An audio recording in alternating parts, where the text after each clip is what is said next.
question we were just discussing is, was there anything on Medical Center that you had familiarity with in the medical arena and the jargon of it? Oh, I had. Yes, I remember one week, one segment, the disease of the week was bubonic plague. And all the actors were going around saying, what is this? Bubonic plague? I never heard of it. Is it a real? I said, of course it's a real disease. We were surrounded by bubonic plague in China because that's true. And I mean, how rare that you ever heard that word in America, but that was very clever, you see. It was that the doctors, what is this terrible fever this woman has? Mother told stories of having, in our hospital, people dropping dead at her feet. And our doctors saying to Mother, we're not even going to tell you the symptoms because you're going to imagine you have it. It's a high fever. And then it came back on Medical Center. Yep. Now, moving into 1970, in that year you appeared on an episode of the CBS sitcom Here's Lucy.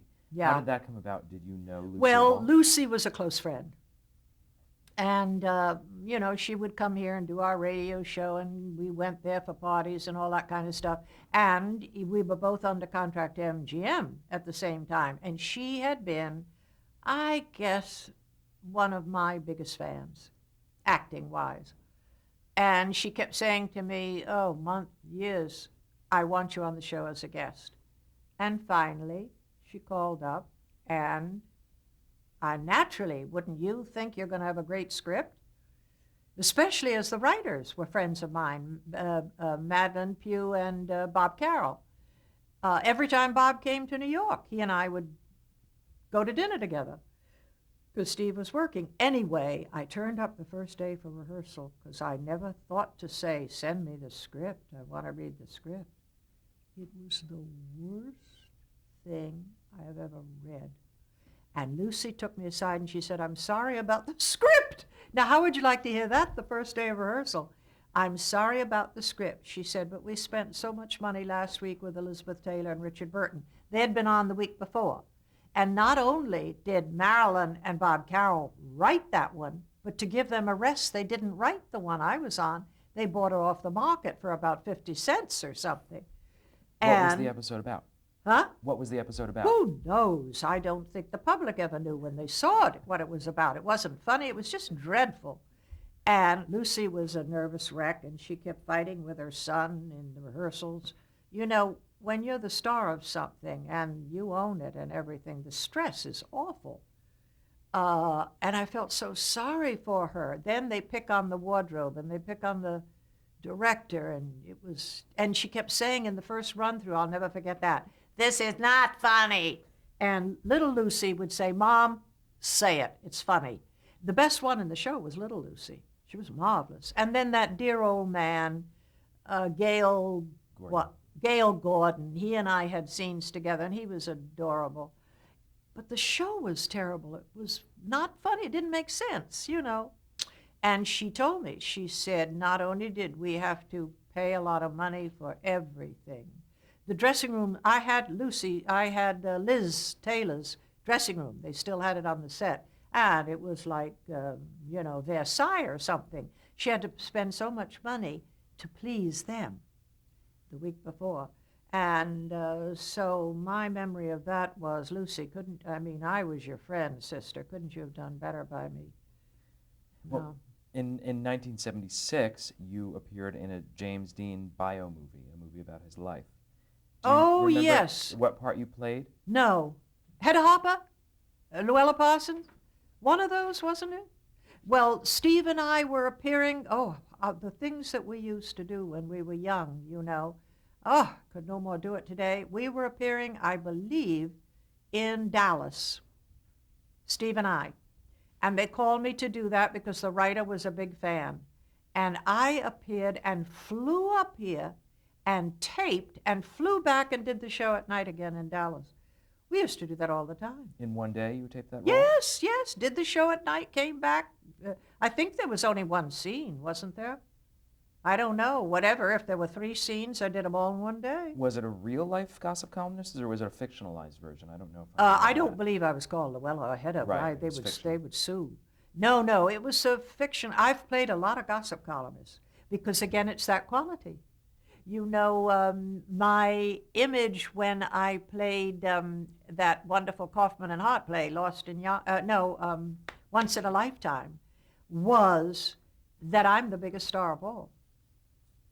Because when I went to Luella's house, she did one of her big, was a magazine that she wrote for Cosmopolitan. I don't remember. Whatever it was the biggest one of the time. And I went to her house for her interview with me on a Sunday. And there she sat with her whiskey, and Montgomery Clift followed me. He was being interviewed second. And we talked, and she was giving me the Cosmopolitan Award for the Best Performance of the Year. When I was through, I had said to her, Montgomery Clift lived in Sharon, Connecticut, in the house with the big red door right across the street from me. And she liked me, but he made the mistake of sitting down and doing nothing but talking about, do you really need another nip of that? This is me being interviewed, Anna, you don't do that. And so when she wrote her column the following week, she said, I wouldn't have anything to report to you today about Montgomery Clift if it hadn't been that Jayne Meadows was there and told me that he lived in her hometown and the house with the red door. Imagine all the awards he won, that brilliant actor. But boy, they can get you. In 1977, Steve created a series for PBS that we're going to talk about called Meeting of Minds, which you already my mentioned. favorite show. Yeah, is it your favorite show? Tell me about the show. What was the premise and why was it your favorite? Well, there again, he created the Tonight Show format, the longest running show in the history of television. This is the 52nd year. They announce it as the 50th year, but remember, he did the same show 2 years before that was local called The Steve Allen Show. And because it was so brilliant, they decided to change the title to The Tonight Show so that, they would have Today in the morning and make it an hour show on the network. But when he created Meeting of Minds, again, there had never been anything like that before, where characters from different countries and periods and everything would talk and argue as if they were on The Tonight Show. There were so many people that appeared on it that when they were through had no idea what they were doing, because you had to hang around. It took me weeks of different characters to realize that it was the Tonight Show atmosphere. That was the word. That was the key to the whole show. And where did Steve get the idea for that? Who knows? Where did he get the idea for this could be the start of something big? He dreamt it in his sleep. He would get up in the middle of the night almost every night, and I would hear the piano here in the living room. And the next day he would have 3 hit songs. The man had this brain that there were no boundaries, you see. Nobody said you can't do that. And if they did, he would say, you can't do it, I can. Larry Gilbart, when he wrote, in the Emmy magazine, they wrote the memorial about Steve. He said everything Steve did, if you stop and think of it, was jazz. Not just his music. It was all free, true, original. He never copied anybody. They copy him today, and some of them brilliantly. I should say all of them that I've seen do it. I love Jay Leno and David Letterman and all of them, and they do a wonderful job. But he created it. But creating something so original and creative and outside the boundaries, after doing that, was it difficult for him to sell that to a studio or a network to do? I imagine that the studios and networks might not have bought it, but it was bought right away by PBS, because PBS, they have the courage, and they have more than that. They have the freedom to do things that the networks can't do. But however, now to get back to him wanting me on the show, the first character that he had in mind was Cleopatra. And when he came to me and said, here's this idea I have, what do you think of it? And I thought Cleopatra, is the most exotic thing to start with, and I want you to play it. I said, absolutely not, you're crazy. Me, Miss New England, 5 feet 6.5, that I'm going to play that little. She was 5 feet 2 inches, I think, and weighed something like 300 pounds, you know. It's Shaw and Shakespeare that have made her glamorous. But look at her, whatever drawings there are of her. She was a funny-looking little creature. But I said, Steve, I'm not going to sit there with a snake on my arm at my age playing, because I think she was about 35 when she died or something. And I am so wrong for it. There are a million actresses you can get for it. And he said, play her or it's a divorce. Of course he was kidding. But I realized that this was, he told me, he said, the world will someday remember me from Meeting of Minds, not The Tonight Show. Not This Could Be the Start of Something Big or any of those great songs that, you know, he's made a lot of money on. And I cannot tell you when the show was first done, the reactions from the public and from... What were the reactions? Oh, my dear. First of all, it was required reading by many, many of the schools and colleges. We did our dress rehearsal at UCLA. The theater was packed. The young, afterwards for a question and answer period, the students wouldn't leave the hall. And we were there answering questions because it was Cleopatra, that wonderful, brilliant American, you know, the writer, well, I can't think of in fact, Steve played it on one version that we did. Steve decided he wanted to do it, and he got Peter Lawford to be the host, and he played that character. And then, if I'm not mistaken, we had Teddy Roosevelt, and maybe Sir Thomas Aquinas. Anyway, the trick was to get the people who were the opposite. Like I had opposite me as Marie Antoinette, I had Karl Marx. Now, you know, you couldn't get any better choice opposite Marie Antoinette, the little bird brain who spent all the money while people were starving, let him eat cake, which incidentally she never said, but put Karl Marx in there, you see. And he created it. It was, to me, my theory about Steve is that he enjoyed that job as much, if not more than anything else he ever did. I think the character, by the way, that you were thinking of before was Thomas Paine in the... Thomas Paine. Right. Yes, Now, exactly. In researching all these characters, obviously, how did Steve do it, and how did you do it when you got a role, when you played so many different women, which we'll go through in a First of moment. all, let me tell you that, as I said, the first role I played was Cleopatra. And we owned a house in Coronado, down, you know, near San Diego. And we were down at the house, and we were seated on the sand reading the script aloud. And I said, Steve, this is unplayable. What? I said, this writing of Cleopatra, all I'm doing is spouting a history book. That is not conflict, that is not theater, that is not drama. That's a history book. And he said, well, what do you want me to do? I said, think in terms of Zsa, who always sits on the stage watching herself on the monitor. She's more interested in herself than anything. And I said, if what we have read and know from Shakespeare and Shaw and from history about Cleopatra, she was the most important, powerful woman in the world of that period because Egypt was the breadbasket for the world.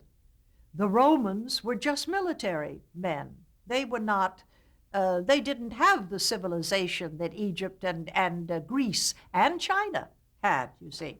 Now I said, here was a woman who could speak all these languages. First of all, she wasn't even Egyptian. She was a Macedonian Greek. Alexander was her great-grandfather or whatever it is. She came from that line. And I said she wanted one thing in life, I believe, and that was that her son would be a pharaoh. You can't tell me there weren't very attractive, very wealthy men in Egypt that she could have fallen in love with. Why did she have these romances with the two most powerful generals in Rome? She needed them to secure her throne because she was sharing her throne with her brother. So you were able Ptolemy. to look into the psychology of what you imagined would be her life. Well, I and was looking hunt into up the what I script. could play. Right. Not saying I was born in the year blah blah in the city of blah blah. But Nobody's obviously, interested in that. but obviously you had a historical, you had to take the responsibility of making it historically accurate, so you had to use play whatever it, documentation. to play right, it. Right. Well, naturally, Steve, the brilliant Steve, he said, "You write it." I said, "I can't write. I have no talent for writing." And he said, "Well, see what you can do." So I thought in terms of Zsa Zsa. And he had written, I think, the line, "That beautiful necklace you're wearing, did Caesar give you that?" And to which I guess I said yes or something. And I said, "Now, she considered the Romans beneath her. Have me not react about like Zsa Zsa would, saying, 'Oh, this was given to me by Hilton,' or something." I said, "Hera, oh, the Romans, they were upstarts. We were far more, in Egypt." And it worked. So then he took that, which, really is what every actress should do. I'm sorry. That's all you needed to say to Steve. Because we had no budget at PBS. And the actors lived here in the house with me. And we rehearsed around the dining room table. And in one show that I was doing, I think it was Marie Antoinette, Bill had pneumonia. Little boy, home from school with pneumonia. And I had one alcoholic. I had a hypochondriac who spent about a week in the hospital learning his lines because, we had these long soliloquies to say. And then I had one who was absolutely brilliant as Thomas Paine. But the night before we shot, about 2 o'clock in the morning, I was walking through the living room, and he's seated on the couch, and he says, "Jayne, I finally got the character. I think it was Listen to this." Thomas More in this case. Oh, was he The Marie Thomas More? Antoinette one is Thomas More, yeah. Oh, well, whatever it was, he finally got the character. He had the character from the first day. We used him several times. He was such a good actor. I hear from him all the time, and he's an excellent painter and one of the top radio actors in New York. Anyway, and when the series was over, I went into one of our guest bedrooms, opened the closet door, and all the bottles fell out and hit me in the head with all the alcoholics. One of them, I loaned him a car as well, and he's dead today. So, and of course I wouldn't mention the name. And he was the most brilliant actor of them all. How were you able to portray so many different women so believably? Did you use special costume or makeup tricks? And I can name some of the women. You can tell me some of your recollections. We had excellent makeup. We had a marvelous makeup man who did me as Queen Marie Antoinette. And then I used to dye my own hair. If the person was a brunette, not dye, I would put a rinse. I insisted upon, when I played Elizabeth Barrett Browning, and especially when I did Susan B. Anthony, I insisted upon, with Susan B. Anthony, I thought, I got terrible eyesight. And she was very nearsighted, and I thought no makeup for her, but the little glasses, and then I rinsed the dark until I got it just right. And I would wear, for Florence Nightingale, I wore green contact lenses, bright blue for Marie Antoinette. And the costumes, of course, were, there was a costume woman at PBS that helped me, but yeah, it was, Florence Nightingale in the wheelchair. Remember, I played her shortly before she died. Steve wrote Florence Nightingale for the English actress who wrote Upstairs, Downstairs. She was a fan of the show and wanted to, can't remember her name either, she wanted to do the show. And so he wrote it. But that woman was in her 30s. And so we wrote it at 35. And I had just finished the work on it with Steve when we got a cable from London that she had just gotten a wonderful movie or something and had to cancel out. And Steve said, "You have to play it." I said, "At 35? It's enough that I would have to, an English accent." Granted, I've played a lot of English parts. That comes easily. But it was so, he said, "Jayne, you got to do it. We're shooting next week." So I got the director, and I said, "What'll I do?" And it was a woman director. She was simply marvelous. And she said, "We start right now, you and I." and we write her just before her death. So we made her 90, and that entailed makeup. Norman was talking to me today about the makeup. I went to a famous makeup man here in town, one of the top men, and he made big, because I have a small, bony face, big cheekbones and a big nose. She had a big nose. I got a little tiny Irish nose. And with her green eyes, a wig, these big things. Now, it took an hour and a half for the face. When they got all through with all these implants that they put on my face, they would pull my skin as tight as they could and spray something on my face. It was terribly painful to act with this. They sprayed my face, and when the face dried, everything went back, so I was solid wrinkles.